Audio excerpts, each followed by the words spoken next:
சிங்கப்பெண்ணே சரியில்லை. இன்னைக்கு என்ன நடக்க போகுதுன்னு பார்க்கலாம் வாங்க வீடியோக்குள்ள போலாம். ஆனந்தி கர்ப்பமா இருக்கிற விஷயம் மித்ராவுக்கு தெரிஞ்சு போச்சு. என்னது ஆனந்தி ஒரு மாதிரியா இருக்கா, அவகிட்ட இருந்து உண்மையை எப்படி தெரிஞ்சுக்கிறது அப்படின்னு யோசிக்கிறாங்க. சரி எதுவா இருந்தாலும் சரி அவ மனசுல உள்ளதை வெளிக்கொண்டு வரணும். என்ன செய்யலாம்னு யோசிச்சு பார்த்த மித்ரா போனை கையில எடுத்துக்கிறாங்க. ஆனந்தி பல குழப்பத்தோட நொந்து போய் சோகமா நிக்கிறாங்க. அந்த இடத்துக்கு மித்ரா போன் எடுத்துக்கிட்டு, உங்க கர்ப்பத்தை பத்தி வீட்லயோ இல்ல உங்க பாய் ஃப்ரெண்ட் கிட்டயோ சொல்லிட்டியா, அப்படியே மறைச்சு வச்சிருந்தீங்கன்னா உங்க அப்பா அம்மா ஒரு நாள் தூக்கு போட வேண்டியதா இருக்கும், பரவாயில்லையான்னு கேட்கவும் இந்த பக்கமா ஆனந்தி அப்படியே மயங்கி சரிஞ்சு விழுறாங்க. ஐயோ நம்ம அப்பாவுக்கு இந்த விஷயம் தெரிஞ்சா நிச்சயம் அவங்களும் இறந்துடுவாங்களே, நம்ம எப்படி தெரிஞ்சுக்கிறது, எப்படி சொல்றது, யார்கிட்ட கேட்டு தெரிஞ்சுக்கிறது, ஒன்றும் புரியலன்னு ஆனந்தி குழப்பத்தோட இருக்கும்போது மித்ரா திரும்பி பார்க்குறாங்க. ஆனந்தி விழுந்து கிடக்கிறத பார்த்து ஆனந்தி என்ன சொன்னுக்குன்னு கேட்குறாங்க. மித்ரா நல்லவங்க மாதிரி பேசிட்டு இருக்காங்க. நீ கர்ப்பமா இருக்கிற விஷயம் உங்க அப்பா அம்மாவுக்கு தெரிஞ்சா தூக்குல தொங்கிடுவாங்க.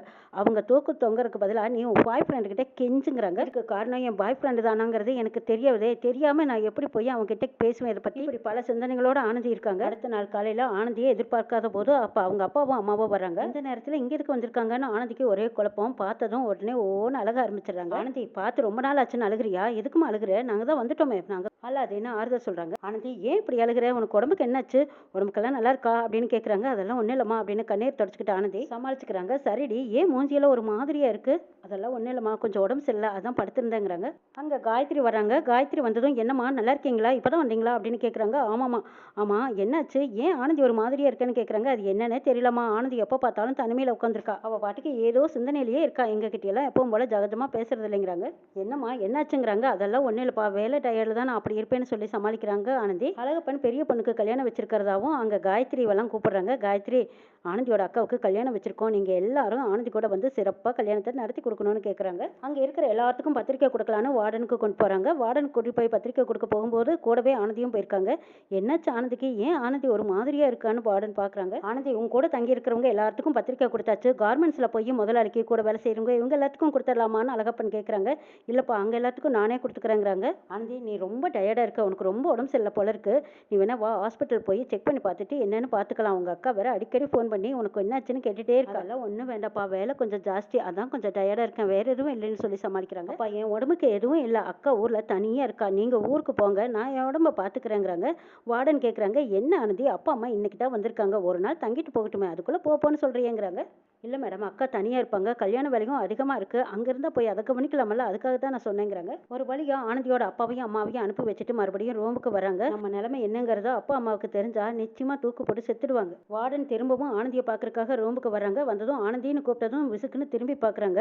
என்ன மேடம் என்னாச்சு அப்படின்னு கேட்கவும், என்ன ஆனந்தி உன் முகத்தில் ஒரு மாற்றம் தெரியுது, ஏன் இப்படி பயத்தில் இருக்க, நான் கூப்பிட்டதும் ஏன் இப்படி பயந்த, என்ன காரணம் என்கிட்ட சொல்லுங்கிறாங்க. இல்லை மேடம் அதெல்லாம் ஒன்றும் இல்லைங்கிறாங்க. இல்லை உன் முகத்தில் ஏதோ ஒரு பதட்டம் தெரியுது, முகத்தை பார்த்தாவே தெரியுது உன் முகத்தில் ஏதோ ஒரு பதட்டம் தெரியுது, உன் அம்மா மாதிரி நான் என்னை அடிக்கடி நீ சொல்வே இல்லை, உன் அம்மாவா நீ நினைச்சா உன் பிரச்சனை என்னங்கிறது என்கிட்ட சொல்லு, என்னால் ஏதாவது சொல்ல செய்ய முடியுமான்னு பார்க்குறேங்கிறாங்க. நேற்று கூட அன்புவோட அப்பாவும் அம்மாவும் உன்னை பார்க்கறதுக்காக வந்த போது அவங்ககிட்டயும் நீ சரியா பேசலையாமே, அன்புவை இப்பெல்லாம் சரியா பார்க்கறதும் இல்லையா, பிரச்சனை உனக்கு, ஏன் இப்படி மனசுல வச்சு புழுங்கிட்டே இருக்க, என்கிட்ட சொல்லக்கூடாதா. வார்டன் கேட்டதும் மனசு தாங்க முடியாம ஆனந்தி தலையா அடிச்சுக்கிட்டு மேடம் நான் மோசம் போயிட்டேன்னு அழுகுறாங்க. ஆனந்தி நீ என்ன சொல்றேன்னு கேட்குறாங்க. ஆமா மேடம் ஒரு பெண்ணு எதை இழக்கக்கூடாதோ அதை இழந்துட்டு நிற்கிறேன், அதுவும் யார்கிட்ட இழந்தேன்னு தெரியாம நான் தவிச்சு நிற்கிறேன், ஒரு பைத்தியக்காரியா நான் நிற்கிறத நினைச்சு எனக்கு நானே கூசி போய் அசிங்கப்பட்டு அவமானத்தில் நிற்கிறேங்கிறாங்க. ஆனந்தி மேடம் நான் கர்ப்பமா இருக்கேங்கிறாங்க. சரி யாருனாலங்கிறதே உனக்கு தெரியலையா, அக்காவுக்கு கல்யாணம் வச்சிருக்கும் போது இப்படியா நடந்துக்கிறதுமா இருக்க வேண்டாமாங்கிறாங்க. அதான் மேடம் எனக்கு என்ன நடந்ததுன்னே தெரியலைங்கிறாங்க.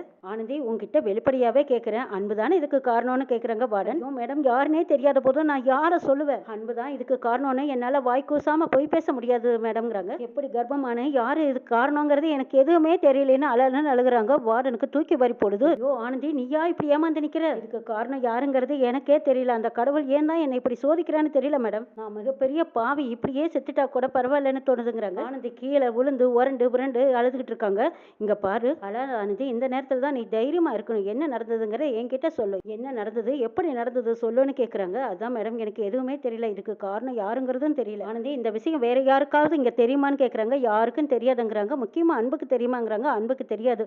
அன்போட மூஞ்சில நான் எப்படி முழிப்பேன்னு சொல்லி ஆனந்தி மூஞ்சியா தட்டிக்கிட்டு அழுகுறாங்க. ஆனந்தி அழுகத கொஞ்சம் பொறுமையா யோசி, என்ன நடந்ததுங்கிறத தெளிவா சொல்லு, அன்பு என் மேல உயிரியே வச்சிருக்காரு, அவருக்கு நான் துரோகம் பண்ணிட்டேனேன்னு அழுதுட்டு இருக்கும்போது இங்க பாரு இது தெரிஞ்சு பண்ணியிருந்தா தான் துரோகம், தெரியாம நடந்திருக்கு, தெரியாம நடந்ததுக்கு பேரு விபத்து, இதனால உன்னை நீயே கஷ்டப்படுத்திக்கிறதுல எந்த தீர்வும் கிடையாது, முதல்ல நீ இதை பத்தி அன்பு கிட்ட பேசு, அதுக்கப்புறமா ரெண்டு பேரும் சேர்ந்து முடிவெடுத்து இந்த கர்வ கலைச்சிருங்க, தெரியாம நடந்த விபத்துக்கு நீ என்ன செய்வ, இதை பத்தி அன்பு கிட்ட பேசி உடனே நீங்க சீக்கிரமா இந்த கருவை கலைச்சிட்டு ரெண்டு பேரும் கல்யாணம் பண்ணிக்கோங்க. வார்டன் சொல்ல இல்ல முடியும் முடியவே முடியாது. அன்புக்கு துரோகம் பண்ண என் மனசு இடம் கொடுக்காது. அன்பு எவ்வளவு உண்மையா என்ன நேசிச்சிட்டு இருக்காரு. அப்படி இருக்கும்போது எவனோ ஒருத்தன் என்ன சீரழிச்சிட்டான்னு நான் எப்படி மேடம் அன்பை நேர்ல பார்த்து சொல்லுவேன்? அன்புக்கு செய்யற பச்சை துரோகம் அல்லவா இது? ஒரு துரோகத்தை பண்ணிட்டு எனக்கு இந்த வாழ்க்கை தேவைதானா? நல்ல மனுஷனோட அன்போட மனசை நான் காயப்படுத்த விரும்பலைங்கிறாங்க ஆனந்தி.